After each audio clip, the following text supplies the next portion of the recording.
King cinema মুক্তির তারিখ নিজেই জানালেন শাহরুখ খান। বহুল প্রতীক্ষার পর অবশেষে অপেক্ষার পালা শেষ হলো। বলিউড বাদশা শাহরুখ খানের আলোচিত সিনেমা কিং এর মুক্তির তারিখ চূড়ান্ত করা হয়েছে।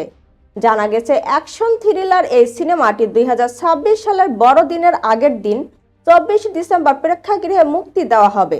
বিষয়টি শাহরুখ তার সামাজিক যোগাযোগ মাধ্যমে নিজেই নিশ্চিত করেছেন। এ অভিনেতা ফেসবুকে 45 সেকেন্ডের একটি টিজার শেয়ার করে ছবির মুক্তির দিন ঘোষণা করেন। এই টিজার প্রকাশের পর থেকে উন্মাদনায় মেতে উঠেছেন কিং খানের ভক্তরা।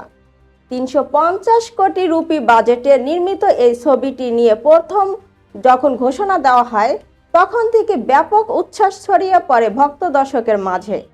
কারণ এই সিনেমার মাধ্যমে প্রথমবারের মতো বড় পর্দায় মেয়ে সুহানা খানের সঙ্গে দেখা যাবে শাহরুখকে।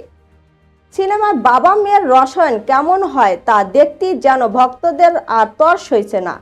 ছবিতে শাহরুখ খানকে দেখা যাবে একজন দক্ষ ও রহস্যময় আত্মার ভূমিকায়, আর সুহানা থাকবেন তার শিষ্যার চরিত্রে। খলনায়ক হিসেবে একটি শক্তিশালী চরিত্রে থাকবেন অভিষেক বচ্চন। এতে আরও অভিনয় করেছেন দীপিকা পাড়ুকোন, অনিল কাপুর, জ্যাকি শ্রফ, রাঘব জুয়েল ও আরশাদ ওয়ারসি। এক সিনেমা এত সব তারার মেলা ছবিটি নিয়ে দর্শকের আগ্রহে বাড়তি মাত্রা যোগ করেছে। কিং এর সঙ্গীত পরিচালনার দায়িত্বে আছেন জওরান খ্যাত জনপ্রিয় সুরকার অনিরুদ্ধ রবিচন্দর। তিনি দক্ষিণী সিনেমায় আধুনিক ও ব্যতিক্রমী সব কাজের জন্য প্রশংসিত। ছবিটি পরিচালনা করেছেন পাঠান ওয়ার খ্যাত নির্মাতা সিদ্ধার্থ আনন্দ। দর্শক, এই ছিল এখনকার মতো সংবাদ। পরবর্তী সংবাদ দেখার আমন্ত্রণ জানিয়ে এখানেই শেষ করছি। আল্লাহ হাফেজ।